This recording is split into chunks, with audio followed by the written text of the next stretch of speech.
படம் வருமே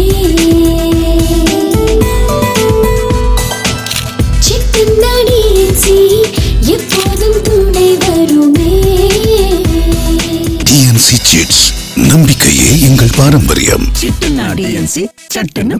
அன்பார்ந்த மக்களுக்கு வணக்கம். நான் உங்கள் கார்த்திக் பிள்ளை and welcome to the K TV. நம்ம நாட்டில் நிறைய அரைவேக்காடுங்க இருக்கிறாங்க அப்படிங்கிறத நம்ம தொடர்ந்து பார்க்க முடியுது மக்களே. அதில் இன்னைக்கு ரீசெண்டாக நான் பார்த்த ஒரு வழக்குன்னு பார்த்தீங்கன்னா, ஒரு 6 வயது பெண், அந்த 6 வயது பெண்ணுடைய ட்ரெஸ்ஸை கழட்டிருக்கிறாங்க ஒரு நபர். So it happen 1991. இதில் அக்யூஸ் பண்ணப்பட்ட நபரை உயர்நீதிமன்றம் விடுவிச்சிருக்காங்க. இந்த கேஸு என்ன ஃபேக்ட்ஸுன்னு இஷ்யூ, என்ன ரிலவென்ட் ஃபேக்ட்ஸு, என்ன ஆர்டர் கொடுத்தாங்க, ஜட்ஜ்மெண்ட் காப்பி என்ன போடப்பட்டிருக்கு, என்ன சைடேஷன்ஸ் பண்ணியிருக்கிறாங்க, இது எதுவுமே ஒன்றுமே தெரியாமல் ஸ்ரீவித்யா அப்படிங்கிற ஒரு நபர் இந்த ஆர்டரை கோட் பண்ணி, அதாவது ஆர்டரை ஒரு நியூஸாக போட்டு, ஒரு நியூஸ் 18 போட்டிருந்த அந்த ஆர்டிகளை கோட் பண்ணி, டேய் நீ எல்லாம் நீதிபதியா அப்படின்னு கொஸ்டின் மார்க் போட்டிருக்காங்க மக்களே. இப்போது இந்த வழக்கு என்ன நம்ம நோண்ட ஆரம்பித்தோம். இந்த வழக்கு என்ன, எப்படி நடந்தது, ஏன் இந்த ஆர்டர் கொடுக்கப்பட்டுச்சுன்றதை பார்த்தோம் மக்களே. இதை நான் உங்களுக்கு சொல்ல போகிறேன். இதை சொல்லி முடிச்சதுக்கப்புறம் இந்த வீடியோ லாஸ்ட்டில் நீங்கள் இந்த வழக்கை என்ன நீங்கள் நினைக்கிறீங்கன்னு நீங்கள் கமெண்ட்டில் மென்ஷன் பண்ணலாம் மக்களே. இந்த வழக்கை பற்றி ஃபுல்லாக பார்க்க போகிறோம் இந்த பதிவில்.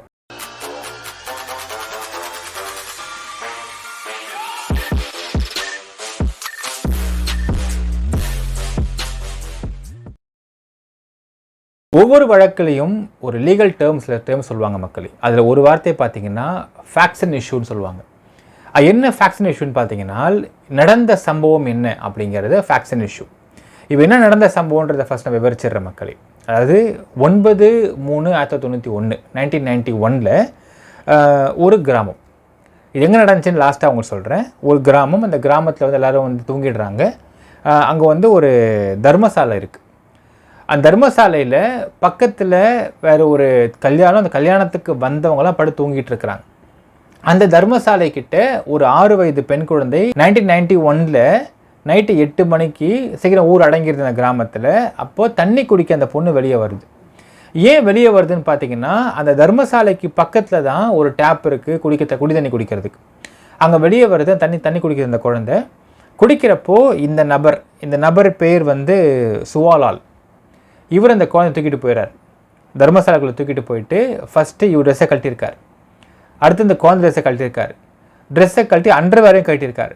கழட்டினவொடனே இந்த குழந்தை கத்த ஆரம்பிச்சு இந்த குழந்தைய விட்டு ஓடி போயிடுறாரு. அப்புறம் ஊர் மக்கள் வந்துடுறாங்க. ஊர் மக்கள் இந்த யாரும் தேடி பிடிச்சி அவனை போலீஸ் ஹேண்ட் ஓவர் பண்ணிடுறாங்க.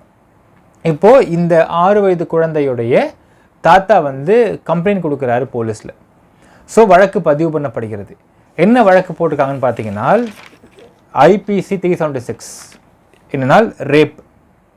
அடுத்தது IPC 511 என்ன சொல்லுதுன்னு பார்த்தீங்கன்னா மக்களே, ஒரு குறைந்தபட்சம் லைஃப் சென்டென்ஸு இல்லை அதுக்கு மேலே இருக்கக்கூடிய குற்றத்தை செய்தவர்களுக்கு இந்த 511 IPC போடுவாங்க. இந்த 2 செக்ஷன்ஸ் போடப்பட்டு அந்த சுவாலா அப்படிங்கிற நபர் அரெஸ்ட் பண்ணப்பட்டு ரிமாண்ட் பண்ணப்படுகிறார். இன்வெஸ்டிகேஷன்ஸ் ஆன்கோயிங் போயிட்டுருக்கு. இன்வெஸ்டிகேஷன் போன சமயத்தில் 1 மாதம் கிட்டத்தட்ட அவர் செயல் இருந்திருக்கார். அடுத்தது இந்த வழக்கு சார்ஜ்ஷீட் போடப்பட்டு இது ட்ரையலுக்கு வருகிறது. ட்ரையலுக்கு செஷன்ஸ் கோர்ட்டில் ட்ரையல் முடிஞ்சு 3/7/1991 செஷன்ஸ் கோர்ட் ஜட்ஜு ஒரு தீர்ப்பு கொடுத்துறார். என்ன கொடுத்துருக்காருன்னு பார்த்தீங்கன்னா, இவர் பண்ண தப்புக்காக, அதாவது இங்கே 2 IPC கோட் பண்ணப்படுகின்றது. ஒன்று 376 IPC, 511 IPC. இந்த 2 IPC கோட் பண்ணப்பட்டதன் காரணமாகவும் நடந்த சம்பவத்தின் காரணம். இன்னொரு விஷயம், இதில் சார்ஜ் ஷீட்டில் பார்த்தீங்கன்னா மொத்தம் 7 விட்னஸ் வராங்க. 5 material evidence document exhibit mark பண்ணியிருக்காங்க. ஸோ மொத்தம் 7 விட்னஸ்ஸு, 5 டாக்குமெண்ட் எவிடன்ஸ். இது ட்ரையல் முடியுது. செஷன்ஸ் கோர்ட்டில் கரெக்டாக 3/7/1991 தீர்ப்பு கொடுக்குறாங்க. தீர்ப்பில் 3 வருஷம் 6 மாதம் சென்டென்ஸ் கொடுக்குறாங்க, இம்ப்ரிசன்மெண்ட் தராங்க. ப்ளஸ் 100 ரூபா ஃபைன் போடுறாங்க. 100 ரூபா கட்ட முடியலன்னா அடுத்த 3 மாதம் இம்ப்ரிசன்மெண்ட் அப்படின்னு கொடுக்குறாங்க தீர்ப்பு. இப்போ இந்த தீர்ப்பை எதிர்த்து இந்த அக்யூஸ் தரப்பு ஃபஸ்ட்டு ஸ்டே ஆர்டர் வாங்குறாங்க. ஸோ முதல்ல 1 மாதம் ஜெயிலில் இருந்திருக்காரு. அடுத்து ஒரு 1.5 மாதம் ஜெயிலில் இருந்து அவர் ஸ்டே ஆர்டர் வாங்குறாரு. அப்போ தீர்ப்பு ஸ்டே ஆர்டர் வாங்கினோன்னே இவர் வெளியே வந்துடுறாரு. ஹைகோர்ட்டில் அவர் அப்பீல் போகிறார். அப்பீல் போனது கிட்டத்தட்ட 33 வருஷம் கழித்து 2024 மே மாதம் 13ஆம் தேதி இதுக்கான ஆர்டர் கொடுக்கப்பட்டிருக்கின்றது பை அனூப்குமார் ஜெயவால். என்ன இவர் பார்த்துருக்காருன்னு பார்த்தீங்கன்னா, இந்த வழக்கில் ஒரு பெண் பிள்ளையை 6 வயசு குழந்தை தான். இன்னொரு விஷயம் பார்க்கணும் மக்களே, இந்த வழக்கில் போக்சோ போடவில்லை. ஏன்னால் அந்த சமயத்தில் அதாவது 1991 போக்சோன்ற விஷயமே கிடையாது. So POCSO போடப்படவில்லை. ஸோ இந்த வழக்கில் ஒரு பெண் பிள்ளையுடைய இன்னர்வேரை கழட்டுவதன் மூலியமாக இது ரேப் அசால்ட்டுக்குள்ளே வராது. அதனால் 376 ஐபிசியும் 511 ஐபிசியும் நான் ரிமூவ் பண்ணிடுறேன். ஸோ 354 ஐபிசின்னு சொல்லக்கூடிய மாடஸ்டி ஆஃப் விமனை கெடுக்கக்கூடிய ஒரு செயலை பண்ணியிருக்கார் இவர். அந்த ஐபிசியை வந்து இங்கே ஆல்ட்ரு பண்ணி போட்டுட்டு இதில் வந்து தீர்ப்பு கொடுத்துருக்காரு மக்களே.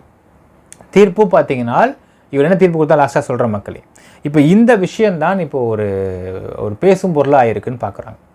அதாவது குழந்தையுடைய இன்னர்வேரை கழட்டுறது போக்சோ கிடையாது. ஃபஸ்ட் நம்ம பார்க்கணும், குழந்தையோட இன்னர்வேரை கழட்டுறது அப்படிங்கிறது ரேப்புக்குள்ளே வராதா அப்படின்னு ஒரு பேசும் பொருளாக இந்த இடத்துல மாறி இருக்கு மக்களே. இப்போது இந்த ஆர்டர் நம்ம தேடி பிடிச்சி எடுத்து படித்து பார்த்தோம். இந்த ஆர்டரை படிக்கிறப்போ எவ்வளவு டீட்டெயில்டாக ஒரு க்ரைம் எப்படி நடக்குது, அந்த க்ரைமை எத்தனை அளவுக்கு 3 விதமாக இப்படி பிரிக்கிறாங்க. அதே மாதிரி ஒரு அட்டெம்ப்ட் அப்படின்னா attempt to do any crime அது எப்படி 3 செக்மெண்ட்டாக பிரிக்கிறாங்க. இந்த செக்மெண்ட்டில் இந்த செக்ஷன்ஸ் எப்படி மேலவுட் ஆகாமல் போகும். சைட்டேஷன்ஸில் வந்து அட்டெம்ப்ட் டு ரேப் அப்படின்னா ஒரு கேஸில் என்ன சொல்லப்பட்டிருக்கு எல்லாத்தையுமே ரொம்ப அழகாக கொடுத்துருக்குறாங்க. நான் சொல்ல போகிற மக்களே உங்களுக்கு ஃபஸ்ட் அண்ட் ஃபோர்மோஸ்ட் திங் நான் சொன்ன பாருங்கள் மக்களே, ஃபேக்ட்ஸ் அண்ட் இஷ்யூ அப்படிங்கிறது இதுதான் facts and issue. What is facts and issue அப்படின்னா, இந்த வழக்கில் இந்த ஒரு குழந்தை 6 வயது குழந்தையை அந்த நபர் அதாவது அந்த நபர் அந்த வேலையை செய்யும்போது அவருக்கு வயது வந்து 25க்கும் குறைவு. ஹீஸ் 23 வயசு பையன். அந்த பையன் 23 வயசு பையன் 6 வயசு பெண் குழந்தையை வந்து இப்போ அந்த தர்மசாலை கூப்பிட்டு போயிட்டு அந்த தர்மசாலையில் வந்து அந்த குழந்தை ட்ரெஸ்ஸை கழட்டியிருக்கிறான், இன்னர்வேரை கழட்டிருக்கிறான், இவனும் வந்து அவனுடைய ட்ரெஸ்ஸை கழட்டியிருக்கிறான். இந்த குழந்தை கத்துனதுமே எதுவுமே பண்ணல. இந்த குழந்தை கத்துனதுமே ஊர் மக்கள் வந்துருவாங்கன்ற பயத்தில் விட்டு ஓடி போயிட்டான். ஊர் மக்கள் கிராமத்துக்காரங்க வந்துட்டாங்க. வந்து இந்த குழந்தைய பார்த்து என்னென்னு கேட்டு விசாரித்து அப்புறம் அவங்க தாத்தா வந்து அந்த குழந்தை தாத்தா வந்து இந்த கம்ப்ளைண்ட் கொடுத்துருக்குறாரு. ஸோ இதுதான் இந்த கேஸில் ஃபேக்ட்ஸ் அண்ட் இஷ்யூ. இப்போது ரிலவெண்ட் ஃபேக்ட்ஸ் பார்க்கலாம். இந்த குழந்தையை மெடிக்கல் எக்ஸாமினேஷன் கொடுத்தாங்க. அந்த மெடிக்கல் எக்ஸாமினேஷனில் எந்த விதத்திலையும் இந்த குழந்தை எந்த ஒரு துன்புறுத்தலுக்கும் ஆளாகப்படவில்லை அப்படிங்கிற டாக்குமெண்ட் இருக்குது. எந்த துன்புறுத்தலும் இந்த குழந்தையை பண்ணவில்லை. Relevant fact. ஸோ அது ஒரு டாக்குமெண்ட்டாக இங்கே மார்க் பண்ணப்பட்டிருக்கிறது. இதை முக்கியமாக பார்க்கணும். அடுத்த 2வது விஷயம் பார்த்தீங்கன்னா, இந்த குழந்தை ட்ரெஸ்ஸை கழட்டினது உண்மையா? ஆமாம், கழட்டினது உண்மை. யார் சொல்கிறாங்க? விட்னஸ் ஸ்டேட்மெண்ட்ஸ் இருக்கிறது. அந்த குழந்தையே சொன்ன ஸ்டேட்மெண்ட் இருக்கிறது. சரி, அது ஒரு டாக்குமெண்ட். அப்போது குழந்தை ட்ரெஸ்ஸை கழட்டினது உண்மை. ஆனால் அதுக்கு மேலே அந்த குழந்தைய எந்த விதமான துன்புறுத்தலோ இல்லை எந்த விதமான செக்ஷுவல் துன்புறுத்தலோ இல்லை வேறு விதமான ஆக்ட் எதுவும் பண்ணப்படவில்லைன்றது தெளிவாக மெடிக்கல் எக்ஸாமினேஷன் ரொம்ப தெளிவாக இருக்குது. ஸோ இதையும் எடுத்துக்கிறோம்னு சொல்லிட்டு ஜட்ஜு சொல்லியிருக்காரு. ஒரு அட்டெம்ப்ட் டு அ க்ரைம் அப்படிங்கிறது 3 செக்மெண்ட்டில் பிரிக்கணும் ஆஸ் பர் தி சிஆர்பிசி. எப்படி அப்படின்னால், ஃபஸ்ட்டு இன்டென்ஷன் ஆர் ஐடியா. ஒருத்தனுக்கு ஒரு விஷயத்தை பண்ணணும் அப்படின்ற இன்டென்ஷனோ ஐடியாவோ வந்தால் அது ஒரு பார்ட். செகண்டு, அதுக்கான ப்ரிப்ரேஷன்ஸ் இருக்குது. ஒரு அஃபென்ஸை கமிட் பண்ணுறதுக்கு ப்ரிப்ரேஷன்ஸ் இருக்குது, அது செகண்ட் பார்ட். 3வது, என்ன ஸ்டெப் எடுத்து வைக்கிறான் ஆர் என்ன ஆக்ட் பண்ணுறான்றது தேர்ட் பார்ட். இது ரொம்ப அழகாக சொல்கிறார் ஜட்ஜு. அதாவது இதில் 2 வார்த்தையை கோட் பண்ணுறார். ஒன்று கவர்ட், ஓவர்ட் அப்படின்னு. வாட் இஸ் கவர்ட் அப்படின்னால் கண்ணுக்கு தெரியாத விஷயங்கள், அது கவர் பண்ணியிருக்கிறது. ஓவர்ட்னா என்ன அர்த்தம்னால் கண்ணுக்கு தெரிந்து ஒரு விஷயத்தை செய்து முடித்திருக்கிறது, ஒரு ஆக்ட் நடந்திருக்கு, அது ஓவர்ட் அப்படிங்கிறார். Which is visible. இப்போது இதில் வந்து இன்டென்ஷனலோ ஐடியாவோ இல்லை ப்ரிப்பரேஷன்ஸோ கம்ப்ளீட்லி கவர்ட். சார் அவன் கொலை பண்ணதான் சார் என்னை கிட்ட வந்து அடிக்க வந்தான் அப்படின்னு நீ சொல்கிறான்னு வச்சுக்கோங்களேன் மக்களே. சார் நான் கொலை பண்ணலாம் வரல சார், அந்த அப்படி இன்டென்ஷனே கிடையாது சார், எனக்கு அவனை முறைச்சி பார்த்தான், நான் வந்து அடிக்க வந்தேன், இதுதான் சார் உண்மை அப்படின்னால் இட் பிகம்ஸ் கவர்ட். இப்போ இவன் கொலை பண்ணுறது இன்டென்ஷன் தான் வந்தானா, இல்லை இவன் முறைச்சி பார்த்தது தான் உண்மையா, இல்லை இவன் முறைச்சி பார்த்தா இவன் அடிக்க வந்தானா, இது எதுவுமே ப்ரூவ் பண்ண முடியாது. ஏன்னால் this becomes an idea or preparation. அடிக்கலை, அடித்தா then you can say. So இதான் கவர்ட் அப்படிங்கிறாங்க.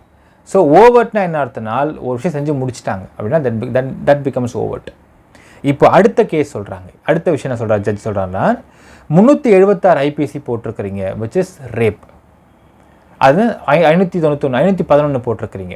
அது 376 and 511 ஆஃப் ஐபிசிஸ் அப்படிங்கிறது ரொம்ப ரொம்ப சென்சிட்டிவான விஷயம்.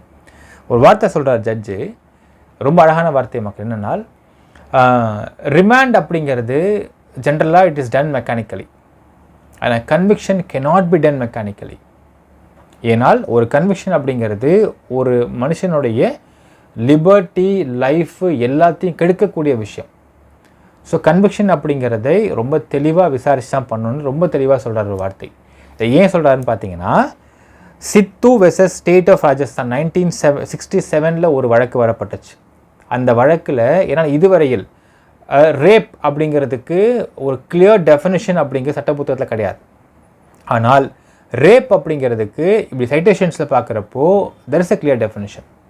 அப்படி பார்க்குறப்போ சித்து வெர்சஸ் ஸ்டேட் ஆஃப் ராஜஸ்தான் 67 வந்த கேஸ் என்ன சொல்கிறாங்கனால், ஒருத்தன் வரான், ஒரு பொண்ணை கூப்பிட்டு போகிறான், அந்த பொண்ணை லெட்ஸ் டேக் அவள் இன்டென்ஷனாக கூப்பிட்டு போகிறான், ட்ரெஸ்ஸை கழட்டிட்டு அந்த பொண்ணுடைய பிறப்புறுப்பு ப்ரைவேட் பார்ட்டில் இவனுடைய ஆர்கனை வந்து உள்ளே செலுத்துகிறான் அப்படின்னால், சிம்பிளாக சொல்லணும்னா இன்டர்கோர்ஸ் பண்ணுறான் அப்படின்னால் தட் இஸ் கால்ட் ரேப். அடுத்த வார்த்தை சொல்கிறாங்க, ஒருத்தன் வரான், ஒரு பொண்ணை தூக்கிட்டு போகிறான், அந்த பொண்ணுடைய விருப்பத்துக்கு மாறாக ட்ரெஸ்ஸை கழட்டுறான், இவனும் ட்ரெஸ்ஸை கழட்டுறான், அவருடைய பிறப்புறுப்புக்குள்ளே இவனுடைய ஆர்கனை செலுத்த ட்ரை பண்ணுறான். ஆனால் அதுக்கு இந்த பொண்ணு ரெஸ்ட்ரிக்ட் பண்ணுறா, அடிக்கிறா, தடுக்கிறா அப்படின்னால் it becomes attempt to rape. ஒருத்தன் வரான், ஒரு பொண்ணை தூக்கிட்டு போகிறான், ட்ரெஸ்ஸை பூரா கழட்டுறான், அவளோட இன்ட்ரெஸ்டாமல் கழட்டிடுறான், இவன் அந்த பொண்ணு ட்ரெஸ்லாம் கழட்டி போட்டு பயங்கரமாக அடிக்கிறான், சித்திரவதைப்படுத்துகிறான் அப்படின்னால் then that becomes indecent assault, not attempt to rape. ஒரு பொண்ணோட ட்ரெஸ்ஸை கழட்டுறதுனால மட்டுமே it doesn't becomes rape assault. அது எக்ஸாம்பிள் கோட் பண்ணுறாரு. ஒரு கூட்டத்தில் ஒருத்தன் ஒரு பொண்ணை சேலை பிடிச்சி இழுத்தான்னு வச்சுக்கோங்களேன். ஒரு பொண்ணு சேலை கட்டி போயிட்டுருக்கா, ஒரு கூட்டம், நெரிசல் கூட்டம், அங்கே ஒரு பொண்ணு சேலையை பிடிச்சி இழுத்துட்டான் அப்படின்னால் that is not rape, that becomes indecent assault. அவ்வளோதான் அப்படிங்கிறார். இதை ரொம்ப தெளிவுபடுத்தி வரையறைப்படுத்தியிருக்கிறாங்க. சரி, இதை வரையறைப்படுத்தி என்ன ஏன் சொல்கிறாங்கன்னு பார்த்தீங்கன்னா, மக்கள் ஒரு வார்த்தை சொல்கிறாங்க. அதாவது திரும்ப again coming to the previous point, ஒருத்தன் இன்டென்ஷன் என்னவா இருக்குது அப்படிங்கிறதுக்கு நீங்கள் தண்டனை கொடுக்க முடியாது. ஏன்னா கன்விக்ஷன் அப்படிங்கிறது ஒருத்தன் செயலுக்கு தான் கொடுக்க முடியும். இப்போ இவன் செயல் என்னென்னு பார்த்தீங்கன்னா, அந்த குழந்தைய கூப்பிட்டு போயிருக்கான், அந்த பொண்ணுடைய இன்னர் வயசை கழட்டியிருக்கான், இவன் ட்ரெஸ்ஸை கழட்டியிருக்கான். This becomes an modesty of விமனை கெடுக்கிற ஒரு செயல்.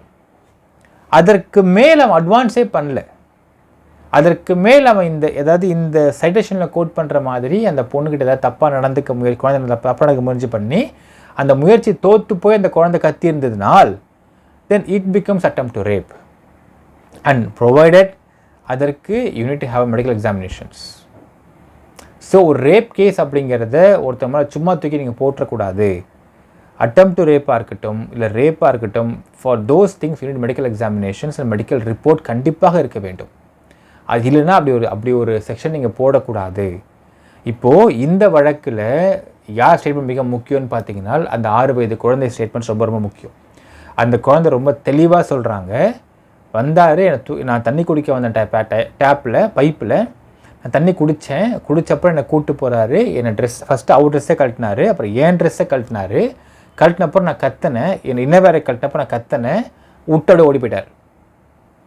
அப்புறம் ஊர் மக்கள் வந்தாங்க, என்னென்னு கேட்டாங்க, நான் நடந்ததை சொன்னேன், அப்புறம் என் தாத்தா வந்து என்னை கூப்பிட்டு போயிட்டாருன்னு சொல்கிறாரு. அந்த குழந்தையின் ஸ்டேட்மெண்ட் மிக மிக முக்கியமாக பார்க்கப்பட்டிருக்கிறது இன்றைய கேஸில் மக்களே. ஸோ அதன்படி பார்த்தால் இந்த நபர் அந்த குழந்தையுடைய மாடஸ்டியை கெடுத்திருக்கார், அசிங்கப்படுத்தியிருக்கார், மானபங்கம் படுத்தியிருக்கார்.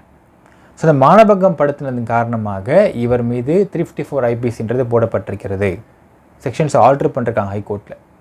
ஆல்ட்ரு பண்ணது மட்டும் இல்லாமல் அடுத்த திருப்பி தான் பார்த்தீங்கன்னா, இதில் 2-3 விஷயத்தை கோட் பண்ணுறாங்க. என்னென்னா, அதாவது 3/7/1991 வந்து இது லோயர் கோர்ட்டில் வந்து கன்விக்ஷன் கொடுத்துட்டாங்க. கன்விக்ஷன் கொடுத்ததுக்கு பிறகு ஆல்மோஸ்ட் 33 வருஷமாக இந்த கேஸ் நடந்துக்கிட்டு இருக்குது ஹைகோர்ட்டில்.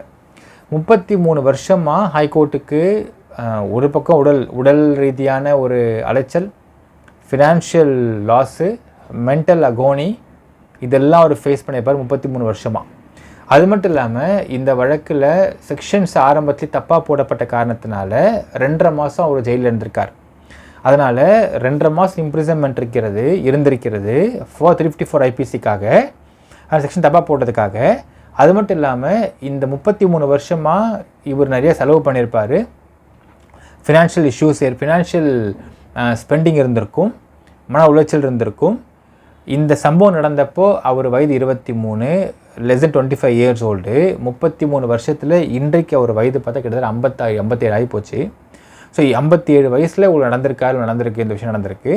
இதனால் இவருக்கு இதற்கு மேலும் சிறை தண்டனை கொடுக்கறது சரியாக இருக்காது. ஏன்னால் இந்த பண்ண தப்புக்கான தண்டனை அனுபவிச்சிட்டு ஆக்சுவலாக அவர் அப்படின்னு அந்த இடத்துல வந்து அவங்க ஒரு தீர்ப்பு கொடுத்துருக்காரு. ஸோ 50,000 ஒரு பாண்ட் கொடுத்துருக்காரு மக்களே கோர்ட்டுக்காக. அது சொல்லப்பட்டிருக்கிறது. இந்த குழந்தைக்கு இன்று வயது 39 வயசு, ஆல்மோஸ்ட் நியரிங் 40 இயர்ஸ் ஆகிடுச்சு அதில் பாதிக்கப்பட்ட குழந்தைக்கு. ஸோ இதுதான் இன்றைக்கு கொடுக்கப்பட்ட தீர்ப்பு மக்களே. இதில் ஒரு விஷயம் பார்க்கணும், அந்த நபர் நல்லவன் யாருமே சொல்ல, கோர்ட்டும் சொல்ல, நம்மளும் சொல்ல.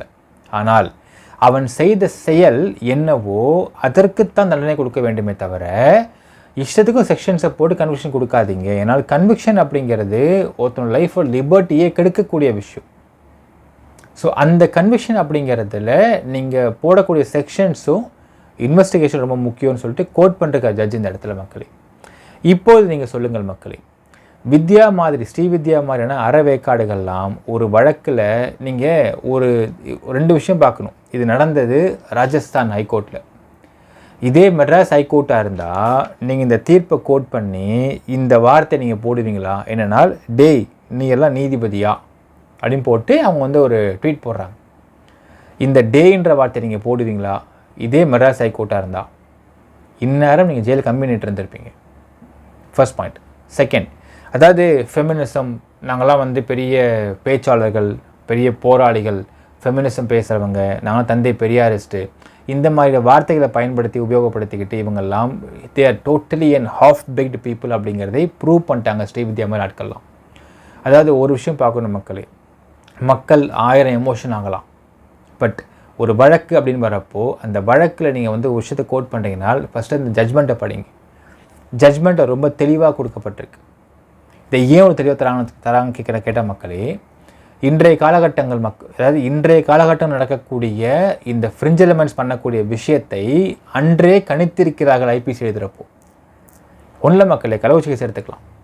கள்ளக்குறிச்சி வழக்கில் இல்லாதது பொல்லாததையும் சொல்லிக்கிட்டு பேசிக்கிட்டு இவ்வளவு கிளியர் கட்டாக மெடிக்கல் எவிடன்ஸ் இருக்கிறது.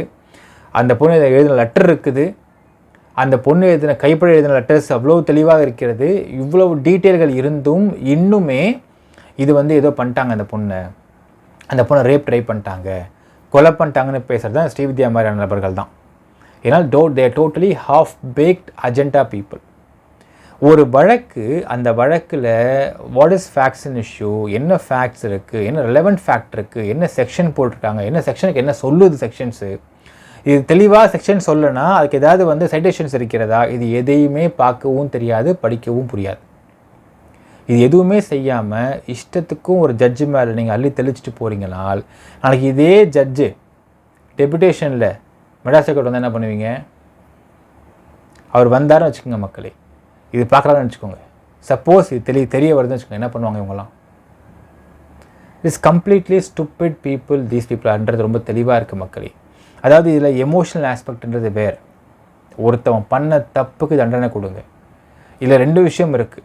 தேர் is something called moral judgment and legal judgment. நம்ம இப்போ தமிழும் பேசியிருக்கோம். அதாவது உங்களுக்கு ஒரு ஆஸ்பெக்டை பார்க்கணும். உங்களுக்கு கோகுல்ராஜ் கொலை வழக்கு அப்படிங்கிறது யுவராஜ் கொன்னாரான்னு கேட்டால் ஆமாம், யுவராஜ் தான் கொன்னார், நோ டவுட். ஏன் கொன்னார் அப்படிங்கிறதுக்கு நிறைய பேக் ஸ்டோரி இருக்கின்றது.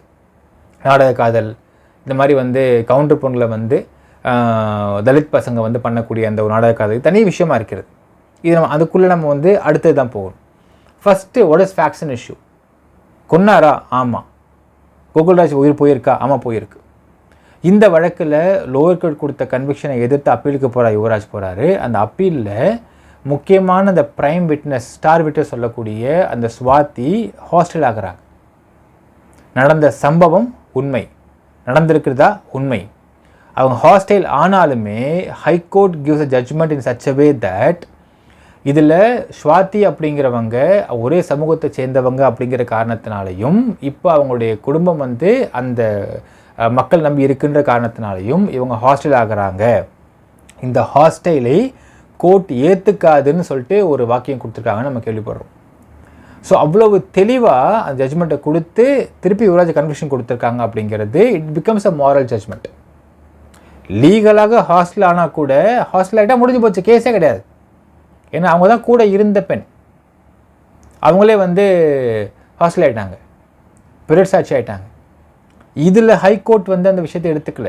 This becomes the moral judgement.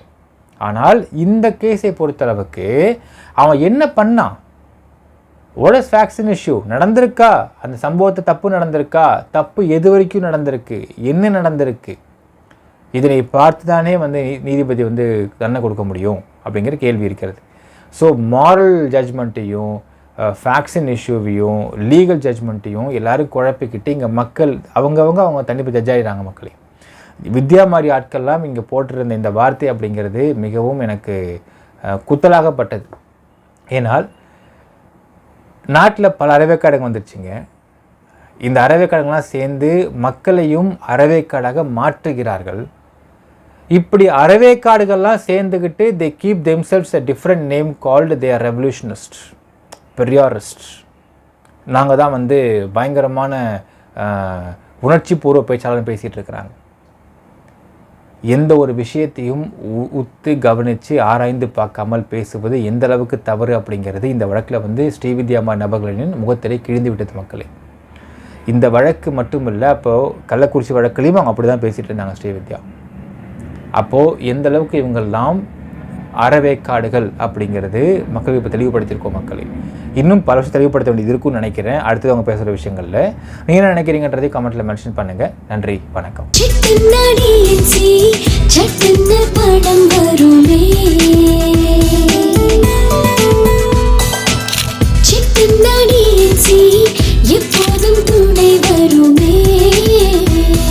DNC chits, நம்பிக்கையே எங்கள் பாரம்பரியம். சிட்டு நாடி சட்டுன்னு பணம் வரும்.